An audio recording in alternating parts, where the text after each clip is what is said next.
Madame, Monsieur, bienvenue à Metro News. À la une de l'actualité, dossier de l'assassinat du président Jovenel Moïse. 4 des principaux suspects dans la mort du 58e chef de l'État ont été transférés ce mardi aux États-Unis, selon le Miami Herald.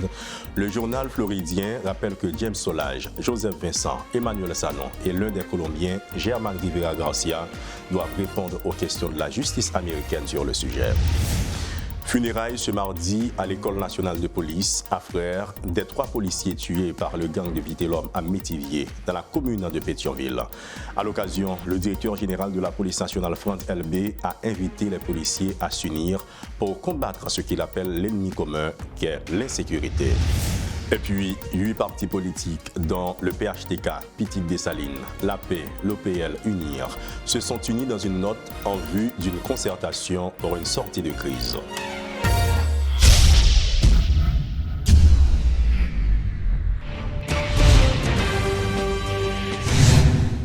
À couverture de ce journal, 4 des principaux suspects dans l'assassinat du président Jovenel Moïse, incarcérés au pénitencier national, ont été transférés aux États-Unis mardi, selon le journal Miami Herald.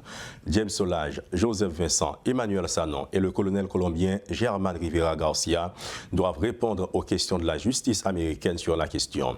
Ces 4 suspects sont accusés d'avoir aidé à coordonner l'enlèvement raté du 58e président haïtien. Jovenel Moïse a été assassiné le 7 juillet 2021 à Pétionville, alors qu'il était encore en fonction. Le funérailles des 3 policiers tués il y a cela une semaine à Métivier, une localité de la commune de Pétionville, ont été chantées à l'École nationale de police sur la route de Frères mardi 31 janvier. La cérémonie s'est déroulée en présence du directeur général de la police nationale, Franck LB, qui en a profité pour appeler les agents des forces de l'ordre à l'unité pour combattre l'insécurité dans le pays. Par ailleurs, ses parents ou les parents des proches des victimes en ont profité pour accuser le haut état-major de la police nationale de passivité et d'irresponsabilité envers les victimes de ce drame.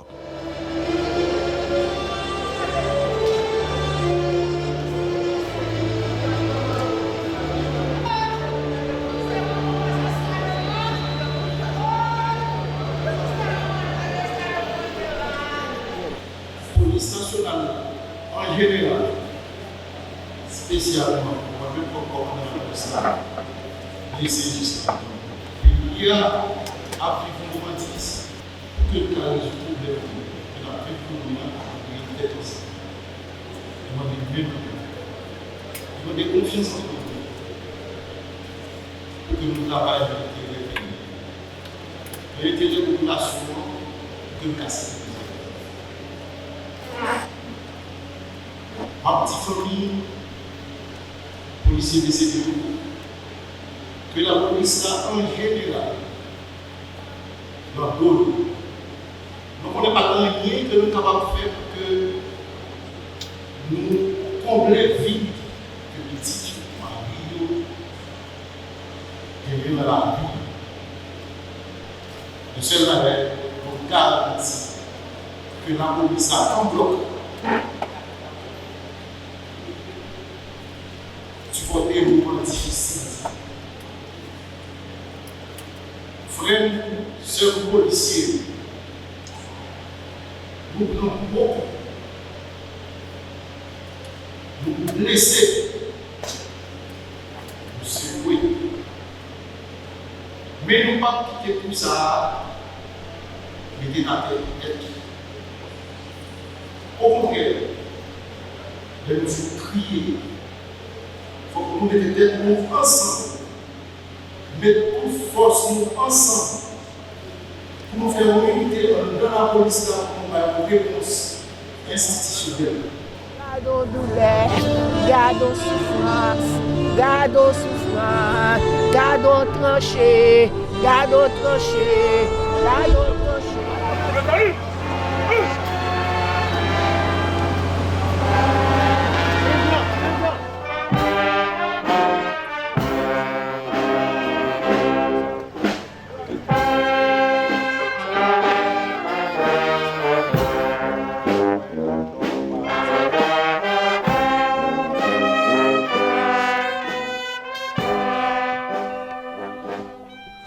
Le directeur général de la police nationale d'Haïti, Franz LB, a opéré lundi au moins 3 changements au sein du haut commandement de la police nationale.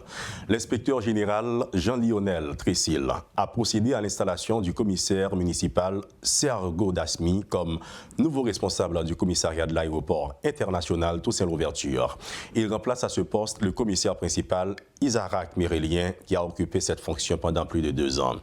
Évidemment, ce changement survient quelques jours après l'éruption d'hommes armés identifiés comme des policiers dans l'enceinte de l'aéroport, alors que le Premier ministre, le Dr Ariel Henry, s'y trouvait encore. Le commissaire divisionnaire Prophète Joachim a été désigné comme le nouveau responsable de la direction des renseignements généraux DRG en remplacement du commissaire divisionnaire Walmen Setout, qui est affecté à la direction centrale de la police administrative DCPA.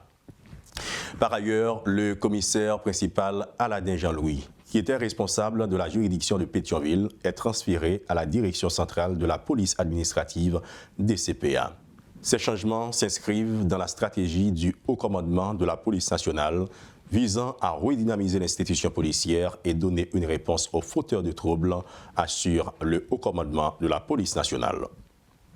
8 partis politiques, dont le PHTK, Petite Dessalines, La Paix, l'OPL, UNIR, affirment dans une note rendue publique lundi se mettre d'accord pour discuter en vue de trouver un modus operandi aux divergences multisectorielles que vit le pays actuellement.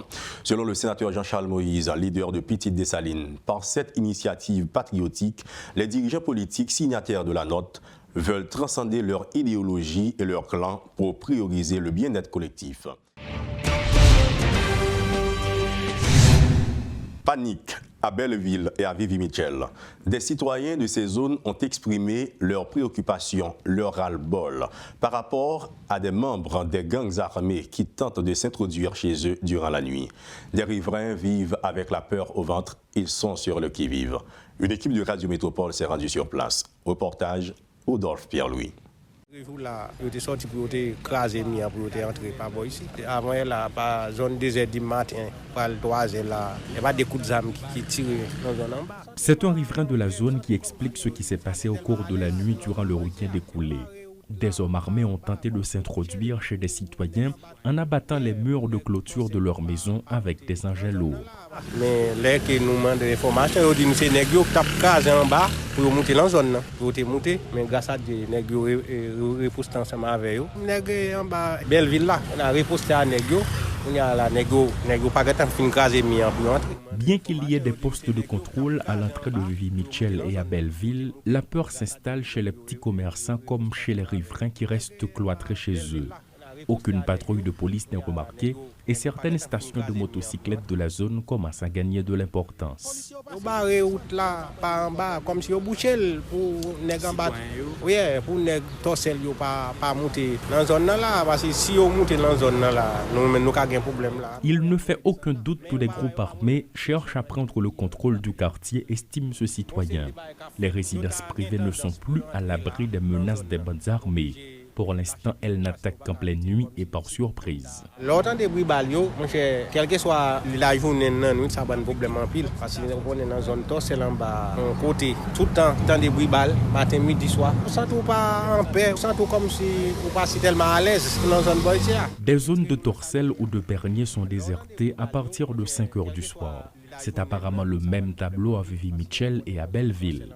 Chaque fois qu'un véhicule aux vitres teintées est aperçu, une vague de peur envahit les quelques passants encore dans les rues. Bon série de bails qu'a fait, yo ta gain tendance pour entrer là dans la zone là. On a obligé lâcher pied nous parce que nous pas arrêter comme si tout le monde a battre pour sortir. Nous même nous pas arrêter là nous même pour nous on a victime comme si tu sorti pour prendre zone là comme si a monter descendre là nous même là l'enjeu là nous pas bien à l'aise. Nous pas bien sentir nous bien. Allez nous même qui pour chercher épargner tête nous et tirer nous dans sa nuit. Des citoyens de la zone de Belleville et de Vivi-Michel expriment leur vive inquiétude face à la situation qui se développe. Les policiers ont passé monter descendre, mais ils n'ont pas demandé nous comment nous y bagaille, mais ils ont monté descendre là. Mais on est dans zone Belleville en bas, on c'est des gros paltos crétés dans la zone là. Yo tout pas comme si service al bas, mais toujours y a monter descendre là. Mais ils n'ont pas posé une question demander nous qui nous. Des citoyens de la zone de Belleville ainsi que ceux de Vivi-Mitchell commencent à sentir la fièvre provoquée par l'insécurité. À longueur de journée ainsi que durant la nuit, des rafales d'armes automatiques sont entendues. Quelques agents de sécurité sont remarqués dans les parages, mais en ce qui concerne ceux de la PNH qui ont déjà leur lot de préoccupations, n'en parlons pas. Dans ce climat qui règne, les citoyens sont apparemment seuls. Paul Léel et Rodolphe Pierre-Louis pour Télémétropole. Et voilà qui met fin à l'édition de Métro News d'aujourd'hui. Restez sur Métropole pour la suite de la programmation. Au revoir.